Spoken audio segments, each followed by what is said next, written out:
నమస్తే, నేను రఫీ. ఈవిడ గుర్తున్నారా? వాసిరెడ్డి పద్మ. అప్పట్లో అంటే వైసీపీ ప్రభుత్వం అధికారంలో ఉన్నప్పుడు మహిళా కమిషన్ చైర్పర్సన్గా చేశారు. ఈ మధ్య కాలంలో ఆవిడ చాలా సైలెంట్గా ఉన్నారు.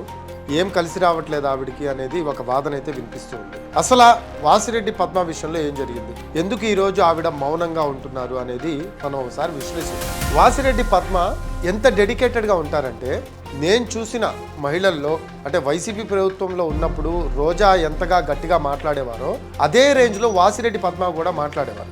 ఒక అధికార ప్రతినిధిగా ఇచ్చినా కూడా ఆ పోస్టుకి తగిన న్యాయం చేయడంలో ముందుండే వ్యక్తి ఆవిడ. అటువంటి వ్యక్తి ఎమ్మెల్సీగా కానీ లేకపోతే ఎమ్మెల్యేగా కానీ ఇచ్చి చట్టసభలకు పంపిస్తారు అని చెప్పి అందరూ అనుకున్నారు. కానీ అనూహ్యంగా ఆవిడికి మహిళా కమిషన్ చైర్పర్సన్గా ఇచ్చిన పరిస్థితి. సరే, మహిళా కమిషన్ చైర్పర్సన్గా ఇచ్చారు కాబట్టి దాన్ని ఏమైనా డెడికేటెడ్గా చేయలేదా అంటే, దాన్నైతే నిజంగా చెప్పాలంటే ఎంతో డెడికేషన్గా ఆ వర్క్ని చేసిన పరిస్థితి. ప్రతి అంశంలో కూడా ఆవిడ ఎంతలాగా డిఫెండ్ చేస్తారు అంటే, ప్రభుత్వం మీద ఏదన్నా నెపం వస్తే ఒక లాయర్ కూడా చేయలేడు, అంతలాగా డిఫెండ్ చేస్తారు వాసిరెడ్డి పద్మ.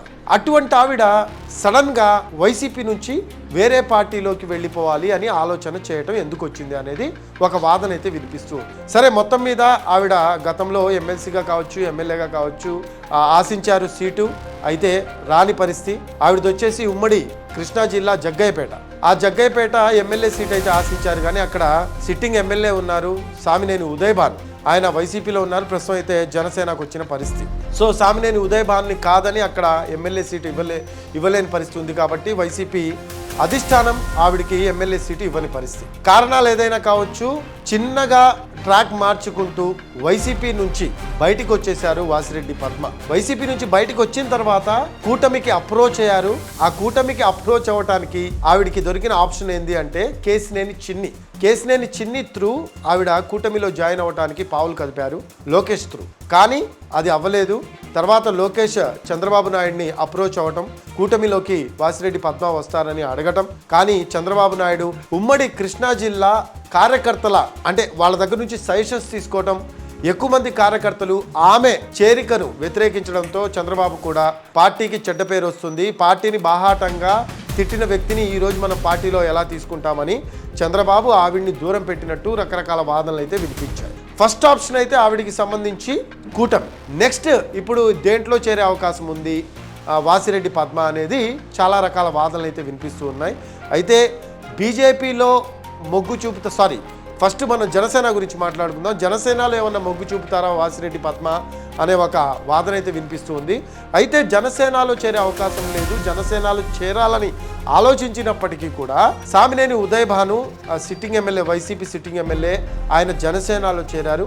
సో ఆవిడ జనసేనకు కూడా నో చెప్పే పరిస్థితి కనిపిస్తూ ఉంది ఇప్పుడు. అంటే జనసేనలో కూడా వెళ్ళలేని పరిస్థితి, ఎందుకంటే సామినేని ఉదయభాను ఉన్నారు కాబట్టి. ఇక కమింగ్ టు బీజేపీ విషయానికి వస్తే, బీజేపీ ఎవరినైనా కూడా చేర్చుకుంటుంది, హ్యాపీగా కండువా కప్పి పార్టీలోకి ఆహ్వానిస్తుంది. అలాగే దాంతోపాటు వాసిరెడ్డి పద్మ లాంటి మాట్లాడే నేత ఉంటే ఖచ్చితంగా ఆహ్వానిస్తుంది అనే ఒక వాదన అయితే ఉంది. ఒకవేళ బీజేపీ ఆహ్వానించినా ఈవిడికి తగిన గౌరవం దక్కుతుందా, తగిన పదవి దక్కుతుందా అంటే ఆ విషయంలో మాత్రం క్వశ్చన్ మార్క్ అని చెప్పాలి. ఎందుకంటే బీజేపీ ముందు నుంచి సీరియస్గా ప్రయారిటీ ఇస్తూ ఉంటుంది. సో ఆ నేపథ్యంలో వాసిరెడ్డి పద్మకు బీజేపీ అధిష్టానం ఎంత వేరా ఆవిడ వైపు మొగ్గు చూపి ఆవిడికి పదవులు కట్టబెట్టే అవకాశం ఉంది అనేది కూడా ఒక వాదన తెర మీదకి వస్తుంది. కాబట్టి ఆవిడ కన్ఫ్యూజన్లో పడిన పరిస్థితి అయితే కనిపిస్తుంది.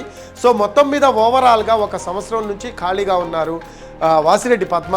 వైసీపీని ఏ రోజైతే వీడారు అంటే, చాలామంది చెప్పేదాని ప్రకారం ఒకవేళ వైసీపీలో ఉన్నా బాగుండేది, ప్రతిపక్ష పాత్రని పర్ఫెక్ట్గా పోషించేవాళ్ళు వాసిరెడ్డి పద్మ. సో హ్యాపీగా ఆవిడకంటూ ఒక స్థానం ఉంది కాబట్టి వైసీపీలో మంచి గుర్తింపు వచ్చేది. ఎందుకంటే గతంలో రాష్ట్ర స్థాయి నేతగా ఆవిడ గుర్తింపు తెచ్చుకుంది కేవలం వైసీపీ వల్లే కదా అనేది కూడా ఒక వాదన అయితే వినిపిస్తూ ఉన్నారు. సో వాసిరెడ్డి పద్మ వాస్తు బాగోలేదా, ఆవిడ ఎక్కడికన్నా వెళ్ళాలంటే ఏదో ఒక రూపంలో ఆవిడికి ఇబ్బందులు గురవుతున్నాయా అనేది ఒక అంశాన్ని తెర మీదకు తెస్తున్న పరిస్థితి అయితే కనిపిస్తూ ఉంది. సో ఇది వాసిరెడ్డి పద్మకి సంబంధించి. దీనిపై మీ కామెంట్స్ తెలియజేయగలరు. నమస్తే.